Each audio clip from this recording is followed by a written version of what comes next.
What's going on, guys? This is Kyle Carroll from MyMMAnews.com and Carroll's Corner MMA Podcast. Today we got a great guest coming at you, Ben Tomes, the wrestler and coach, the corner man of Ode Osbournes, the MMA fighter from the UFC, bantamweight, featherweight, flyweight, and then a former wrestling coach at Carroll University. Ben Tomes, how you doing? I'm doing great. How are you been? I've been fantastic. Long time no see, but I'm glad to see and you're here, and you got a lot of news for us. So yeah, let's dive into the first thing. You're supposed to fight. People see you're an older gentleman. They're like, wait, why are you getting into the ring? Why are you fighting? Tell us a little bit about this. So I would have taken a fight a long time ago, but there were issues with me passing a physical because I couldn't get through the MRI portion of it. I have questionable metal in my body. And so after that experience, I had a 3 vertebrae fusion on my back. The doctor that did it went to prison, was indicted on using fake parts. And so we were told in the wake of that I couldn't do an MRI. And so I had just kind of written it off for me ever being able to get in and do it. And that changed this spring. I had gone in to get my knees checked out because I had a couple that were giving me some problems. And so I met with the surgeon, and he looked at me and he said, we have a MRI in the area now that you could take. And they moved it into the Milwaukee area specifically because that doctor had so many former patients that were in the same boat. So he said, we could try a test run on your knees, and if it goes okay, you would be able to take one to get your fight license, when I had mentioned to him why I hadn't had one before. So that happened. I had the MRI on my knee about 2 days later, and was filling out paperwork by the end of the week when I realized, hey, I'm going to be able to get through this and get the MRI pass. That ball started rolling then, but we didn't have a whole lot of plans for it. So the secondary part of this was back a year ago, my son went to college, and Ode Osbournes and I actually drove him to North Dakota and dropped him off. And my ex-wife was there and had my daughter with, and that ended up, I didn't know at the time, it'd be the last time I saw my daughter. We've always been close. We'd always been really tight. And so all of a sudden I couldn't get a message back, and we had a 50-50 custody arrangement that was legally binding, and it just got treated like toilet paper. And so my daughter was 16 at the time. She's 17 now. And after kind of giving it some thought, I was like, I'm not sure how to handle this. And when I got into the legal part of it and realized the system is not prepared to deal with things like that, so I made the decision to do the fight, and thought, this might be something we can do. In February, it was actually a week after Ode knocked out Jerome Rivera, there was a show on, a UFC show, and Chris Gutierrez fought Andre Ewell. And John Anik, the announcer, mentioned that both of them had been through some pretty tough custody cases. And I had this epiphany all of a sudden, like, wait a minute, that actually could go and generate an awful lot of attention and publicity. So there was another fighter who had fought previously, I think his last fight was 2016. And he was posting on Facebook that he was struggling to see his daughters. So I went and I reached out to him, and he and I started talking, and he was interested in doing it. That may come around, but right now I think he had a little bit of second thoughts about getting into the cage. He thinks I'm a little bit bigger than him. I'm actually walking around about 148 pounds right now, so okay. I don't weigh a ton. I think we actually might weigh the same thing, but he fancies himself as a 125. So in fact, the other thing that happened then too is, we got that all set up, and then we're now going to be on the same team. Because I ended up with Daniel Wanderley's new gym in Milwaukee. So he was already training there. And so we've not seen each other there yet. I was all prepared to go and set up something somewhere else to do some of my things just to not cause any issues. But he kind of said he was ready to not do it at that point. So we're definitely still fighting. I'm going to do it. This is going to happen. I just got to figure out where. But there's a film being done on it called Proxy War, and it's about parental alienation. And it is the studio that's doing it is a Milwaukee-based studio, but it's ran by John Ridley, who directed 12 Years a Slave. Okay, so he's not directing it, but it's his collective that he put together, and that crew is the group that's doing it. So awesome, a lot going on in there. So let's go right into your fight. So you're using the fight as a platform to try and get the message out and stuff. Tell us a little bit about, I guess, like you said, the custody battle and stuff. Take us through that and what parents like yourself go through that are battling for custody and what they deal with. It was strange. It was, if you divorce somebody who's got narcissistic traits, you can leave them and it's not over, and it won't be over. And in fact, I don't think it'll be entirely over when my daughter's 18 and graduates from high school. I guess I dared leave. And so for the last several years, there's been like this constant attack on my parental rights. There's been a lot of things that went on behind my back. There were, seeking out, everything from counseling, medical treatments to other things without ever conferring with me. And I would make noise about it and say, hey, you can't do that. That's against, what we have agreed upon. Mm-hmm. And it was just always ignored. And I kind of looked away from a lot of it. Like, I didn't want to fight. You get done and you're like, listen, we're finished here. I'm not going to argue with you, but there is no way out from that when somebody's going to just keep doing things to wear away at your custody. So, I've been a long time high school and college wrestling coach, and I had spent 3 years at an urban school here in Milwaukee. Had built that program up and turned it around pretty quick. And we were heading into my what ended up being my last year. And just before that season started, which was November 1st of 2019, my son is on the team there. He went to school where I worked. And so, his mom knew full well, like going into that season, that wrestling season starts a month or 2 weeks before. And so that was the first time she tried to alienate us, when my daughter, all of a sudden, the exact same scenario, just stopped communicating with me, stopped talking to me, which was bizarre because we actually got along extremely well. And she and her mom did not. They butted heads quite a bit. So, I'd always kind of been a resource for her and a confidant. And then all of a sudden now I don't exist. And that lasted for about 6 weeks. And if my son wouldn't have been on the team, I don't think I would have coached that year. And it made that season incredibly difficult. But my son actually stood up to his mom and said, hey, I know what you're doing. I've seen it. Stop, or I'm not going to come over by you. I'm not going to talk to you. I'll do this right back. So then it stopped, and she kind of placated him, and it ended up stopping, and she came back and things were great. Then the pandemic hit, and you could tell that something else was going on with her. And I didn't know enough about parental alienation to know how to quantify it. Like, I knew there was a negative effect, and I knew that I was being denigrated all the time, but I didn't really know how that impacts kids psychologically. And when all of a sudden we get to August, and my daughter, we had gone through, Ode and I actually had gone through cleaning the house, and had to clean up her room at one point and realized all of her major stuff was gone. So this was definitely planned, and it was orchestrated and directed by another adult who had said, get your stuff out of there. You don't have to go back. And you could tell for all those months during the pandemic, my daughter rarely came out of her room. It was sad. Like, I was worried about her. And it was tough. Like, I live now real close to downtown Milwaukee. It's not like there's a lack of things to do. Even during the pandemic, there was parks and other things to go do, and she just couldn't get past it. And now, having gone down the wormhole or the rabbit hole of, you realize, oh my God, this is a formal plan that people can go and follow, and basically cause a psychological reaction where a kid cannot get out of it. It's like the only way to exist around the other parent is to cut the other one out.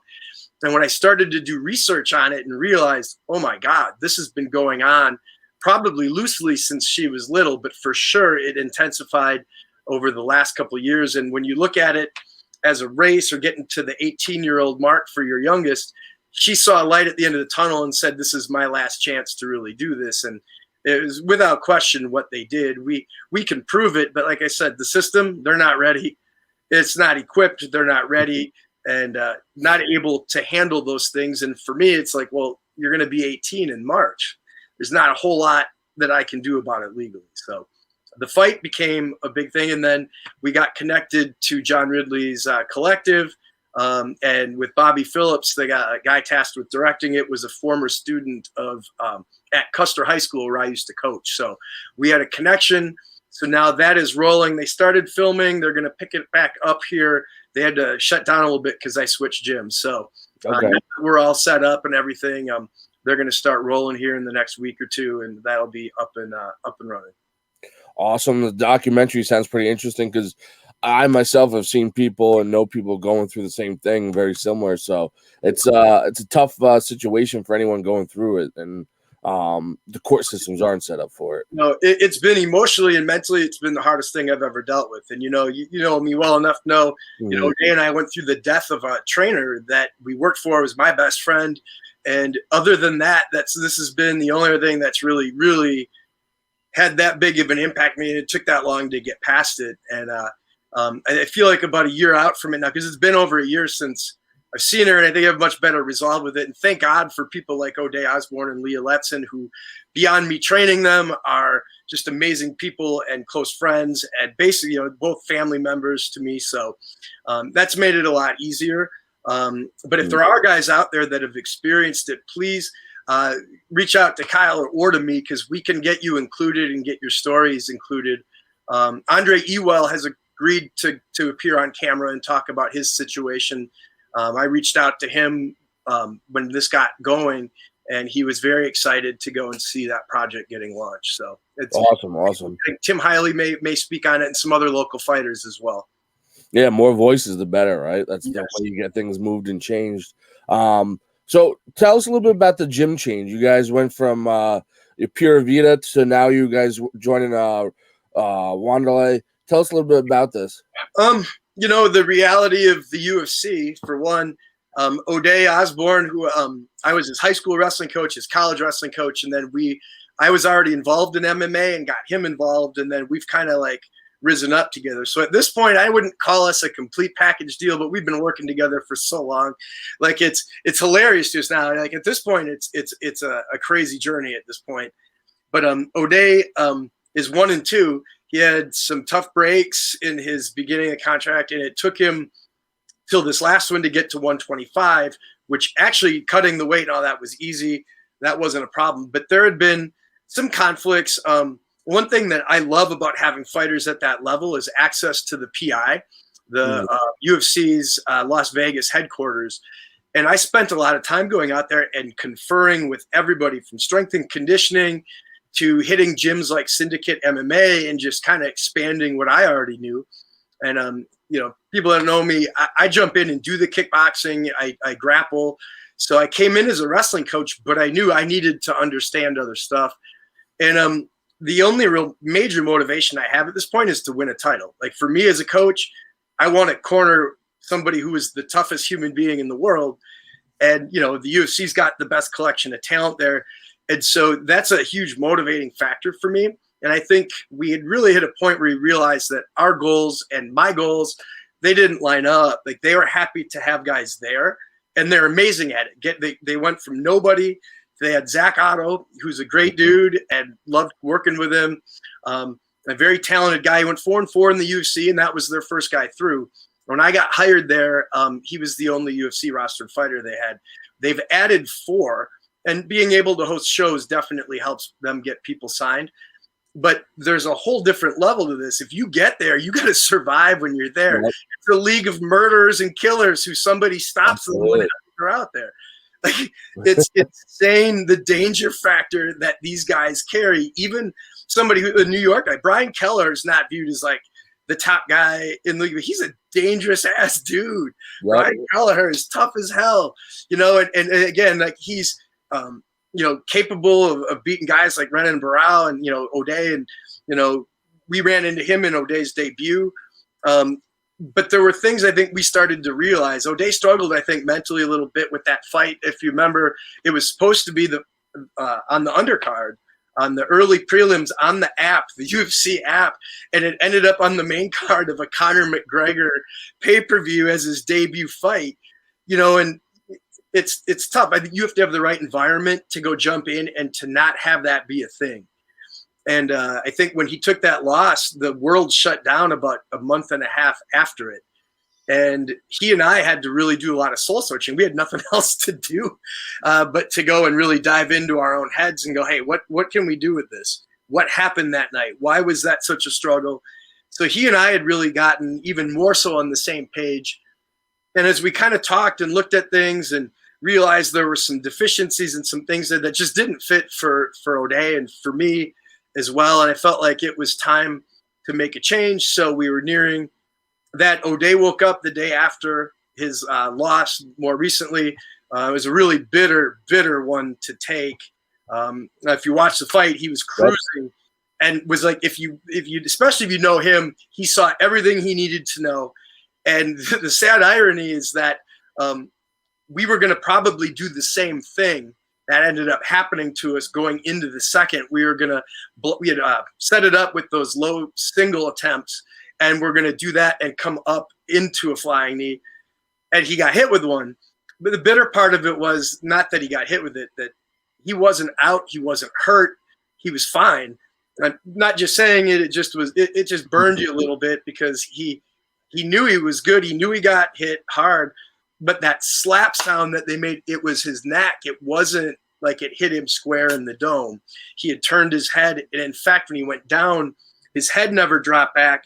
And Cop tried to throw a punch, and Ode read it and moved his head, but they were stopping the fight as that happened.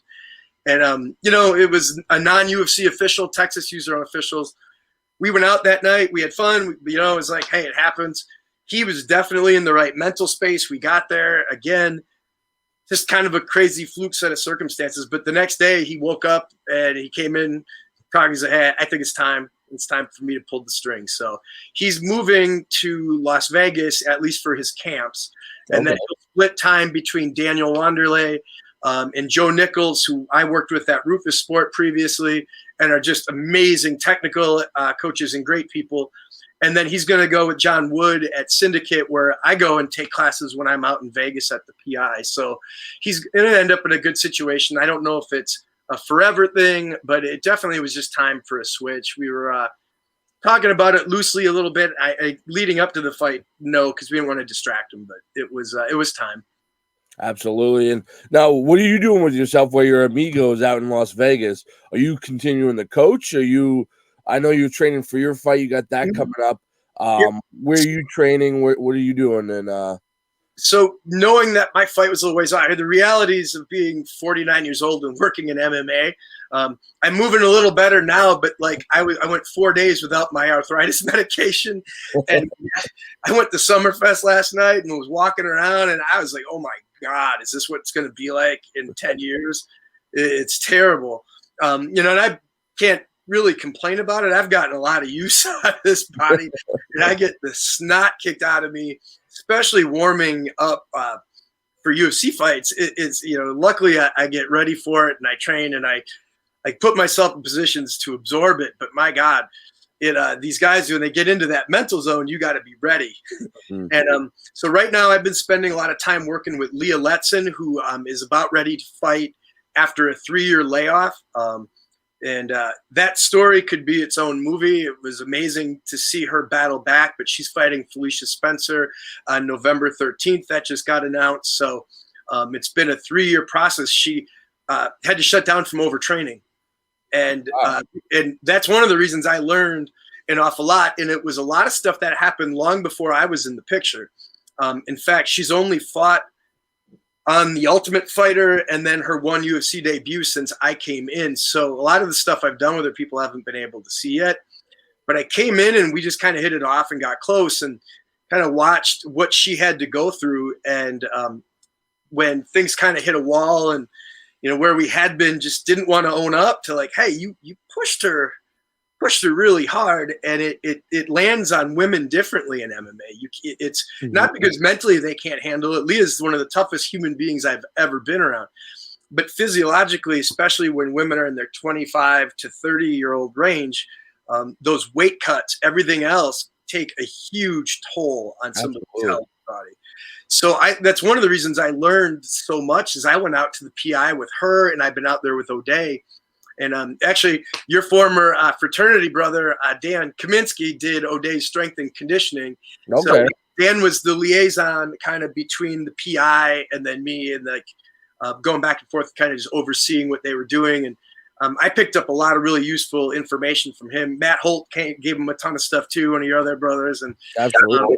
So we had really good people that were involved that we were able to draw from. And when I saw, with Leah, it definitely stood out. She switched over to Wanderlays, so she's over there as well, along with Alton Cunningham, who has been on the doorstep of the UFC for a couple of years now. So we've got some talent that made the move over there, and I think it's a little bit of reclamation for those two. But if you're going to reclamate with somebody, if you know who Alton is, Alton's a monster, and Leah is insanely talented. And just one of my favorite people. So working with her a ton, and then Gabe Wanderley, who is Daniel's son. If you don't know his name, you will. He's a world champ, world-class jiu-jitsu. He's 19. He's a huge phenom. So I'm getting a healthy dose of getting my ass beat between those three. I think Leah probably bruises me the most. She doesn't have a lot of chill sometimes when we work, but there's a video from a couple of years ago. We're teaching her like shoot and come up and push if it wasn't there, and then set up strikes. And she pushed me into the wall and made the wall interior crumble. And I hit it. It's pretty impressive. It's hard to do. That's good work. Absolutely. No, so it sounds like you're still keeping busy. You got a lot going on. And then tell us what people's reaction is when you tell them you want to fight and when you want to get in there and be a participate in MMA inside the cage, not just out on the outside. It's definitely a different reaction if they are involved in MMA or not. Because if they're not involved in MMA, it's like, what in the hell is wrong with you? I'm sure. So when I got involved in it, I got involved in MMA after the 4th back surgery I had and a 6-inch bolt put into my spine. So I was like, my friends actually did a small intervention with me way back then. Like, we don't even know if you should be coaching again, let alone doing this. And it was all from a good place, and they'll all be there. They're not like lacking in support, but they were worried about me. So there was that. And when I talk to people now, if they're not involved in fight sports, it's, are you sure? You sure you're going to be okay? And the deal. I'm in there. I jump in. I spar. Just on average, if I don't have, not having the fight coming up, I was in there sparring anyway and holding up. And I actually feel better overall when I do that stuff. My body tends to hurt a little bit more when I slow down a bit. So staying active definitely helps. But within MMA, fighters and everybody else have been amazing about it. We tried to get John Onek, who allegedly was going to fight. We tried to aim for that one. It wasn't going to happen. He has no combat sport experience, so he was good, but he's a good resource. And I talked to him for quite a while when we were in Houston for the UFC event, and so he's well aware of what's going on, and so are some other people there. So it's been cool to run in and talk to people like that. And one of my good friends, Dean Thomas, was super supportive and all excited when I told him. But yeah, when you tell somebody else that doesn't understand it or it doesn't know like that part of me, they look at me like I'm an alien. And that's all right, because I kind of am at this point. I'll take the weirdness. And to me, one of the really impactful things that I had a chance to do is work with CM Punk. Okay. And it was funny because he got a lot of flack for taking the 2 fights that he did. And there were some people genuinely mad at him and thought he didn't earn it. But I was at Rufus-Sport with him, and we all watched the time he put in and how he took it seriously. He was in there earning respect from everybody who was a teammate. But when he got beat, what he said really stuck with me. And it was, they asked him if he was disappointed. He's like, this is the second greatest day of my life other than being married. So, when you are in it and you understand that, it's a different thing. MMA evolves you. It pushes you to change and to continually try to get better, not just at fight stuff, but everything. And so for me, as much as like I have zero plans of losing, like it could happen though. The reality is my body may halfway through go, what the hell were you thinking? And so, there's that. But as a coach goes, I would have done this a long time ago. And to me, just to do the refresher course of what it's like for your guys to go through so that you're never detached from it. Because I've seen that happen in MMA at a couple different places where people have lost that touch with, what it's like to really be a fighter. And I have massive respect for everybody that goes in to do this. Absolutely. the whole concept of it is an insane, crazy concept. You're going to go into that cage. They're going to lock the door, and you get to come out when a guy in there decides somebody had enough. Like it's a lot. So, but for me, a loss could happen and it won't change my attitude about it or whatever. Like I want the journey and I want the reminder of what all this is like. And even just getting cracked in the face, nobody wants to get hit, but man, it reminds you you're alive. Yeah, absolutely. Yeah. It's, for those who've never been punched in the face, it definitely wakes you up. Oh, totally. I got cracked pretty good about 2 weeks ago by a kid who's actually renting a room for me. He got me pretty good. And I was surprised. Is that John Brown, the bully? You'll hear about him at some point. He's getting ready for his first amateur fight. He boxed first, so got in and got his feet with. So he's got some hands, but he clocked me pretty good. And I just remember taking a step back and going, "All right." It doesn't freak me out. It doesn't bother me. I think it's kind of a flight reflex that people have. Wrestlers always say, I can't do it because I'm gonna go get pissed. I'm like, well, yeah, that's the point. But also, you learn to control your anger and your emotions, because if you get an adrenaline spike because of it, you're gonna go plummeting down from it. So I just think it helps keep you really grounded. And like I've had, especially with the alienation going on from my daughter, you need an outlet, because if you don't have one, somebody or something's gonna pay, and you never know what that might be. So you gotta keep that outlet going. Absolutely. Yeah, like you're talking about an outlet. That's a great outlet. I know a lot of people always try to find something, fishing or something, but something like that, you're really pushing some real energy through yourself into what you're doing, and I think that's important to be able to do that. Oh, it's totally important. A lot of the guys, and like you've been around fighters for a long time now, so many of them, their stories are similar. I always joke that like when I walked into an MMA gym, this is actually really true. Like I couldn't have felt more home, and it's not because people were fighting. It's because it basically attracts folks with ADHD like flies to garbage. Like it's funny how people with the scramble head are like, oh my God, you get to do this? And I think wrestling's got smaller elements of that in high school. You meet wrestlers, a lot of them, you could go into a room and pick out the two wrestlers, even not looking at their ears typically. You could just tell who's got the, who's kind of got that personality to go out there. Because if everything was perfect for you in your life, why would you? Like, wrestling's brutal. Yep. Just alone. And then you get into fighting, and now you got to learn 2 more sports, or 3 if you came in with nothing. And then you've got to get your cardio down, and you've got to get your anger under control. But there's so much going on. I think it really does attract a lot of people who I definitely jive with. So even without the fight and without coaching, I would be at an MMA gym, if for nothing else, to hit bags and people sometimes and roll around and try to strangle people. But other than that, it's I think it is a great outlet. And I think a lot of us come from very similar backgrounds where we just kind of didn't quite 100% fit into the sports realm. And I know there's exceptions to that, definitely, but I think MMA definitely attracts the people who do it. It's an elite level of person that's going to go and say, hey, I'm going to do this and let people watch. Win or lose, I'm going to go in there and and you have to be an elite personality to be able to do that. So I agree 100%. I definitely believe it takes a unique person to want to go in there and get punched in the face, because you're going to. You're not going to stop every strike, so it's going to happen sooner or later. You're going to get caught in the face. But Ben, tell us a little bit about the darkest moments between, like, with you and Ode, when you're talking about Ode's losses. I'm sure they weighed just as heavy on you. You're his coach.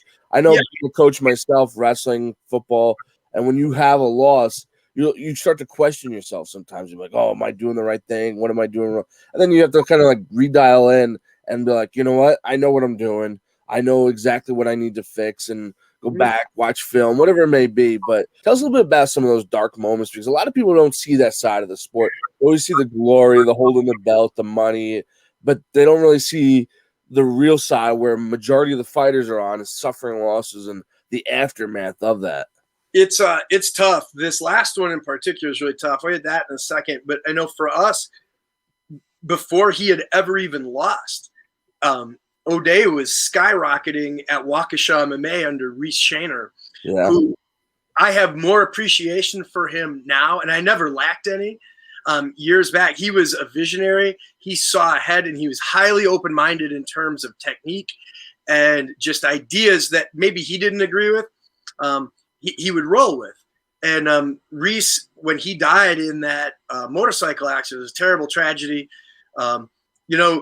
I'll never forget. Ode has lived with me for a good number of years, and I was upstairs in my room, and I heard him coming up the stairs, and I couldn't tell if he was laughing or not, but in my gut, I kind of knew, and like he wasn't laughing. He was terribly upset, and like we found out that Reese had died, and going through that funeral, that was the first big one, and so as much of a negative as it was, it made dealing with the losses and the heartbreaks a little bit easier because it gave it some perspective. Because we saw what it was like to lose somebody who had, he had a huge impact on me. He had a huge impact on Ode, and it was Reese that got me to stop thinking I couldn't.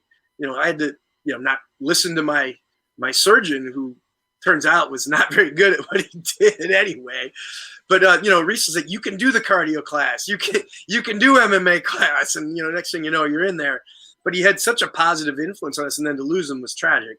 And so going into the next, Ode, he went 1-2 at Rufus Sport, and the training there was excellent. There's a lot of quality there, but it just kind of felt like we didn't get the keys to the bathroom. Like it was just kind of like we're never 100% in. And I had felt like he should go and probably restart. But with fighters, especially elite ones, you can't put pressure on them for that stuff. And it takes a while to realize this, but it makes a lot of sense.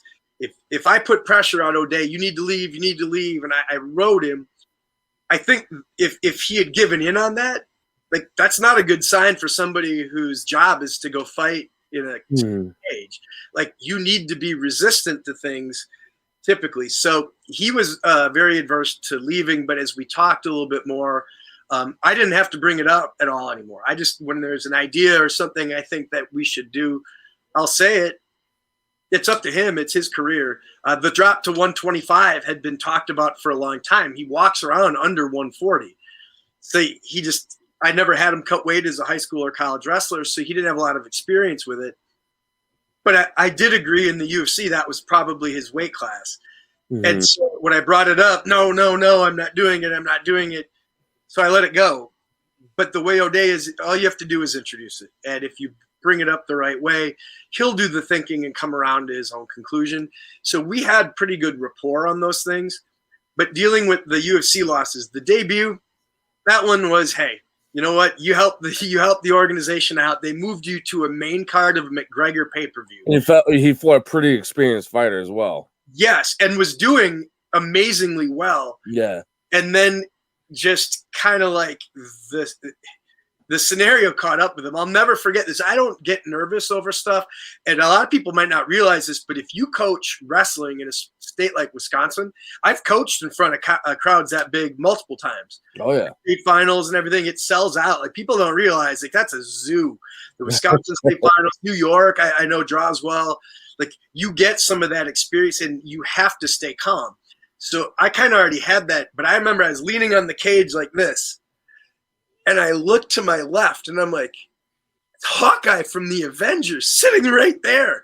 And Jeremy Renner sitting with Tom Brady and Kristaps Porzingis. And you're like, what alternate universe did we land in here? This is and I didn't show it, but like looking around like, dude, we're not in Kansas anymore. Yeah, that's pretty sweet. You got celebrities sitting around watching you.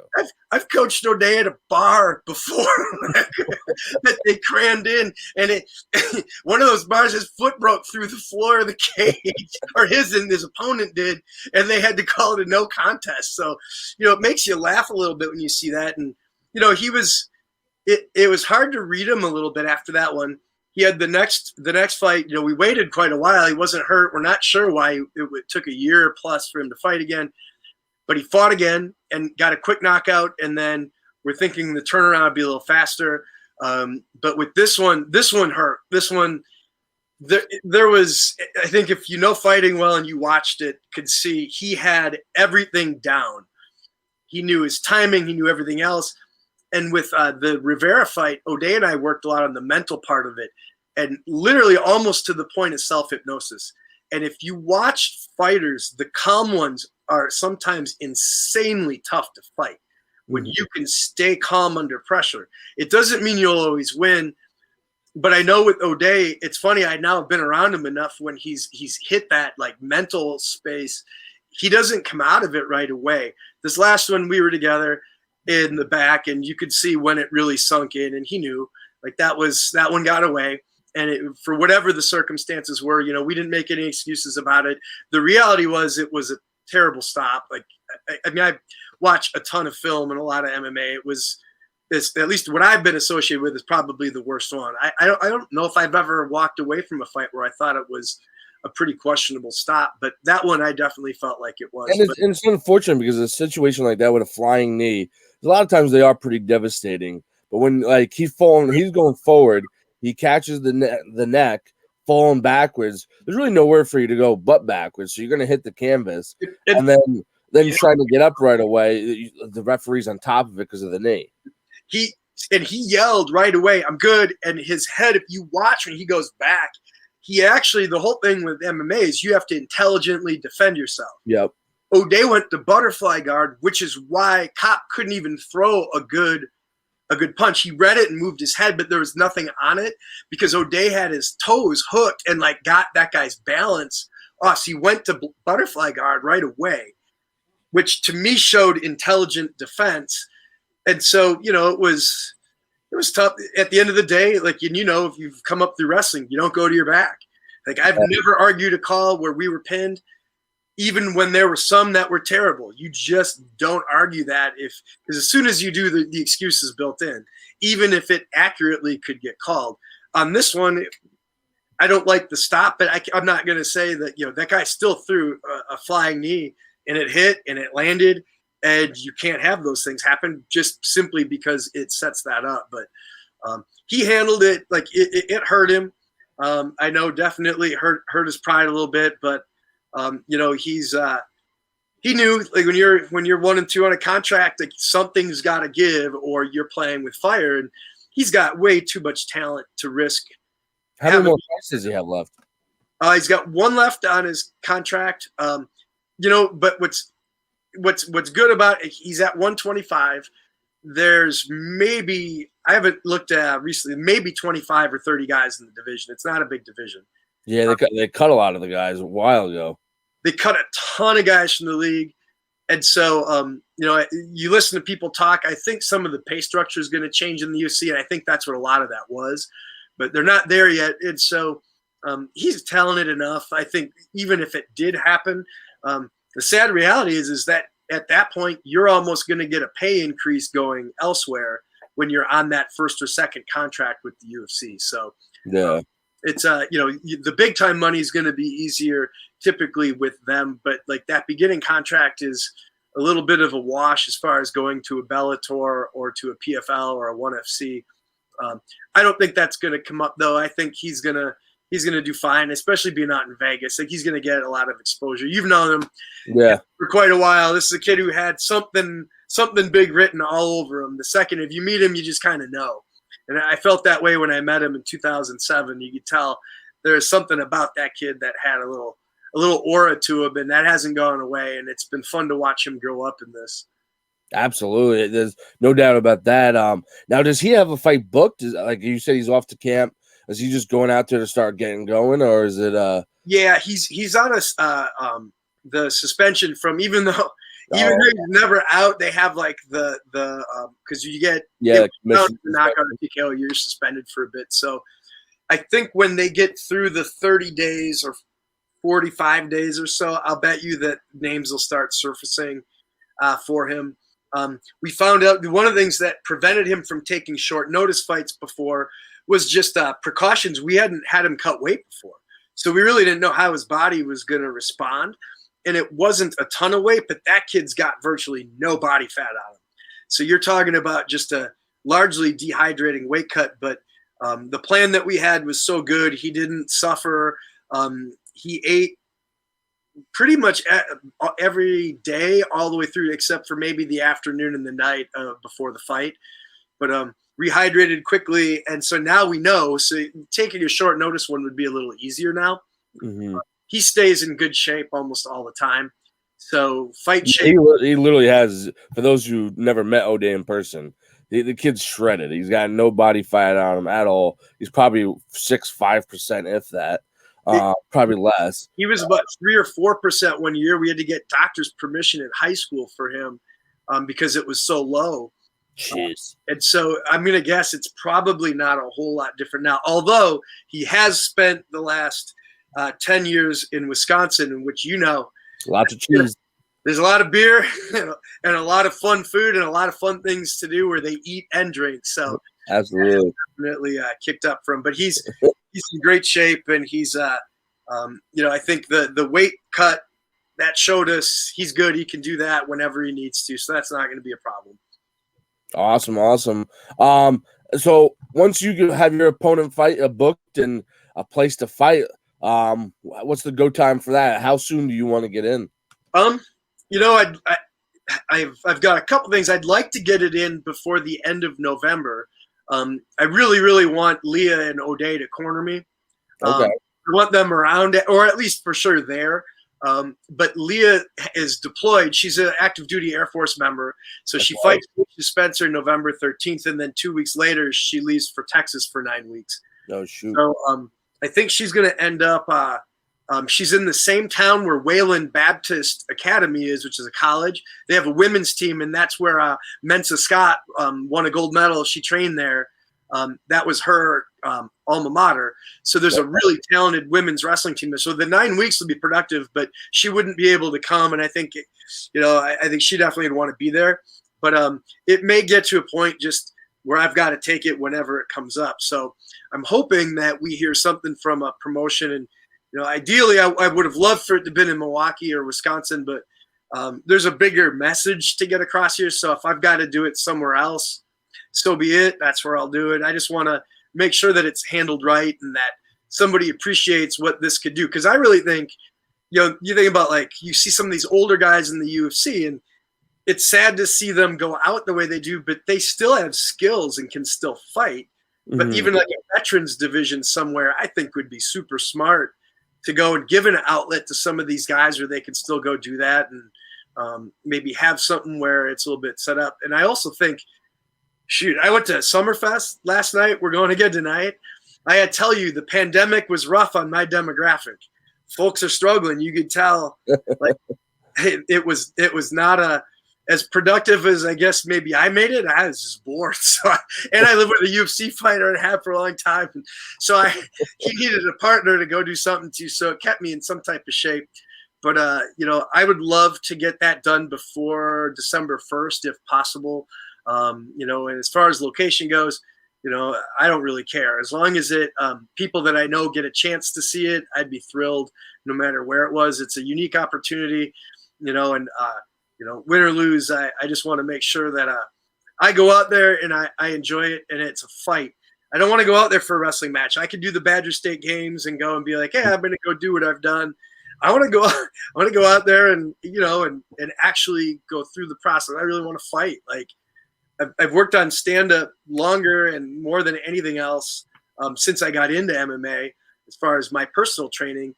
And so I'd like to kind of put some of that into play. And it helps me a ton to understand that when I'm setting up wrestlers or using wrestling as a skill. I see guys come into the sport that, I'm a wrestling coach, I'm going to help you as a fighter. If you've not been punched, kicked, or choked, you need to be real careful because there's stuff that we do that you can't get away with when you do that in fighting. So, I think I definitely appreciate all that stuff. And but I would like to get in there and, go through the mental training that we've done with the guys and actually go through it myself and, go in there and try some things that I didn't have when I was younger and that they didn't teach us when I was wrestling in high school and college. And wrestling in the sport itself has evolved drastically. Yeah. You see old guys, Bo Nickel and All of them, Gabe Stevenson, they're all the amount of wrestling has just evolved drastically. And then even the sport of MMA, from when I first started watching it to now, it has changed drastically. It is. You watch those old UFC fights. Yeah. To me, they're almost unwatchable. And I didn't really watch a lot of the early day stuff. There's some neat stuff, but you can definitely tell that some of those guys are juicier than a strawberry when they're in there.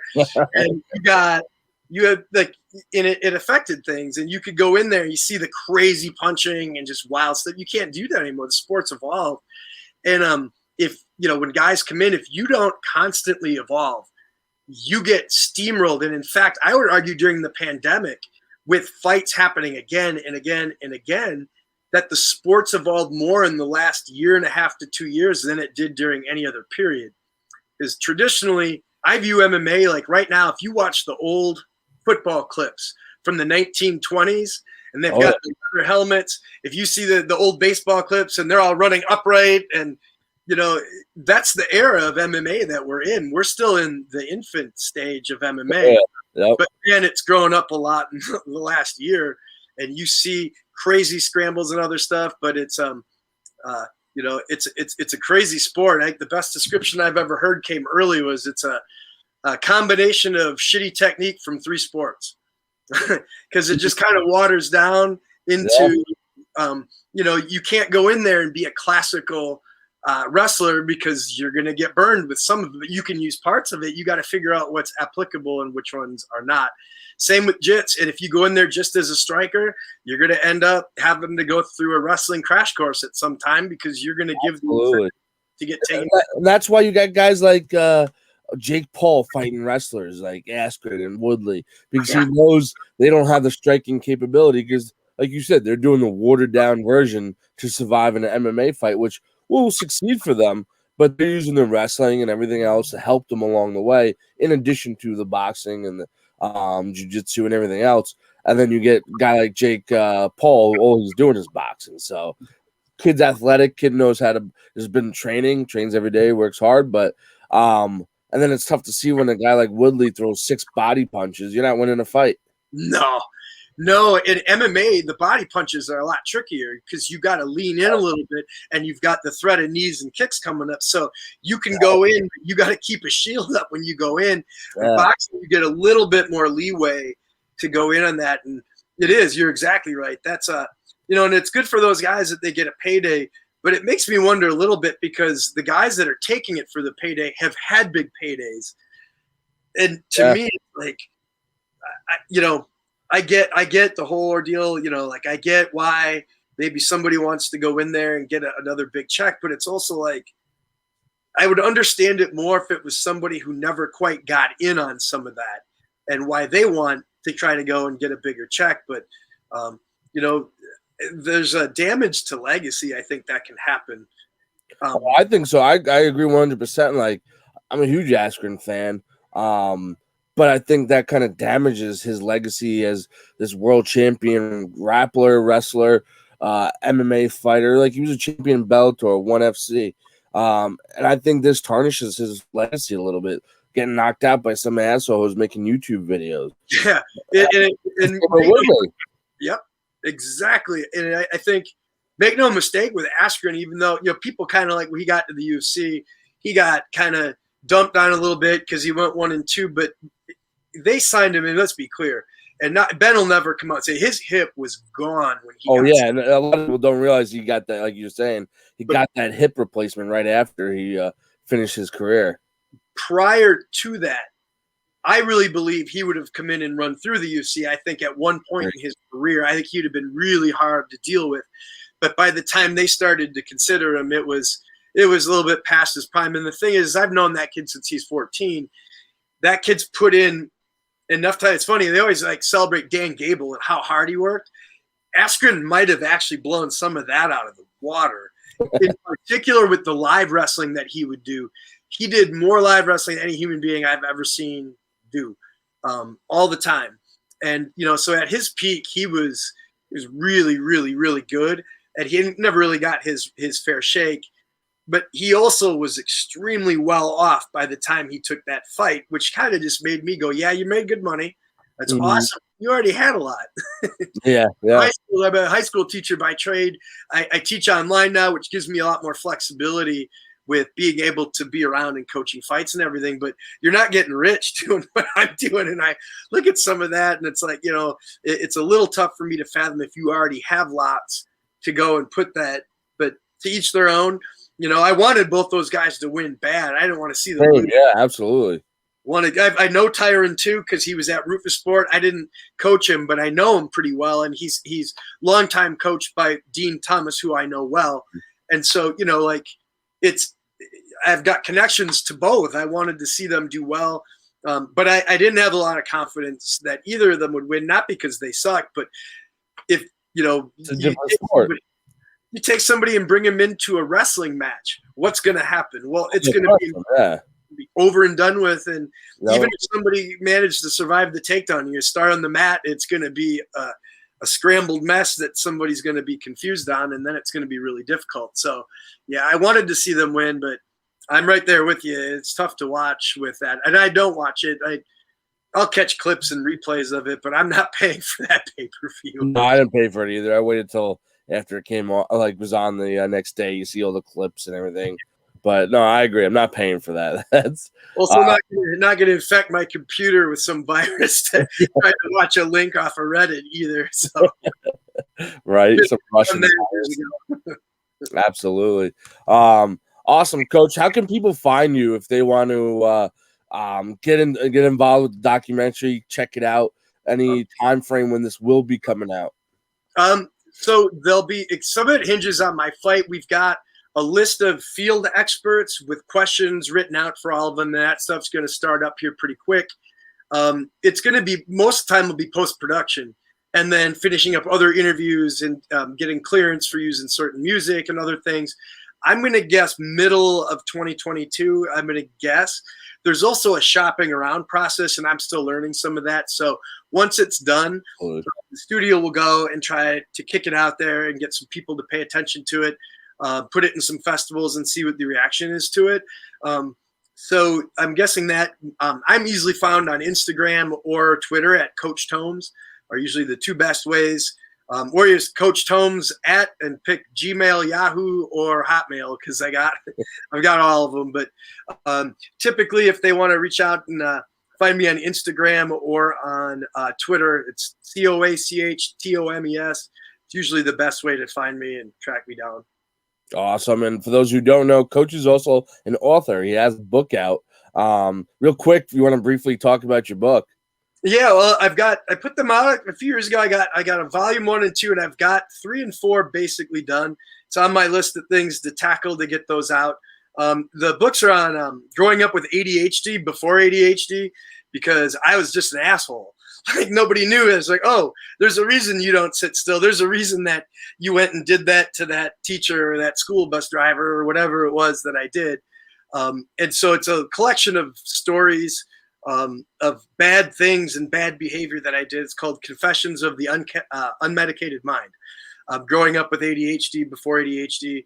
There will be one other book out. I think the last one I'm going to do is blog posts, and then eventually try to get that out there. But it just got to be too much doing some of that. But side note too, I ran into one of your other fraternity brothers. I've got a ton of ink done by Mr. Hetzel now, and he illustrated the first book. Okay. So I still see him pretty frequently. Ran into him last week actually, and he's got a lot of my money now. He's done a lot of artwork. I've been getting one logo, adapted logo per him, per every team I've ever been on or every gym I've coached or team I've coached. So I've got 3 left. I'm almost done. I've got a few left, but I've jumped around a little bit, so that's why there was quite a few to get done. But he does a phenomenal work. He's definitely got his own class of artistic artwork, but he does phenomenal work. Yeah, he does. He's crazy talented. He did a Carroll one for me, and he didn't even draw it out. he just did it, and it turned out awesome. And it was an adapted Pioneer. It's different. I like it a lot better. So he did a pretty killer job on it. I was pretty happy with it. Awesome. Well, Coach, I appreciate coming on here and chatting about everything going on and all the different landscapes you guys are tackling.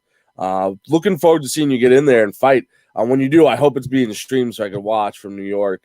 But I think for me, for me to do it, that's about one of the only real expectations I have is because if it's out of Wisconsin, I'm going to want people I know. I've coached and taught in Florida, and I've got connections now I've made all over the country. And so I'd like for that to be able to be visible. And so that's about the only real thing I have in the back of my pocket is I'd like it to be streamed. The rest of it's all kind of negotiable as far as where and location. But if people will be able to watch it without having to fly, that would be great. But we'll see. There's going to be a big push here in the next couple of weeks to get that signed so that we can really get rolling with the rest of things. So awesome. Look forward to it. And your son, any chance of him we finding him in the MMA cage? He is he wrestled for me his last 2 years, and we can laugh about it now, but it did not go amazingly well. It's tough when you're the safe kind of escape for the parent. And then I've coached in urban schools mostly, or college. It's different.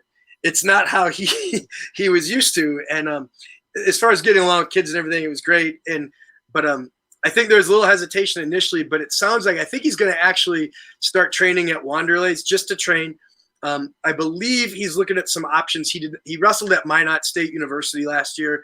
Just struggled in the city, and it was a tough environment. Not because the coaching staff was amazing.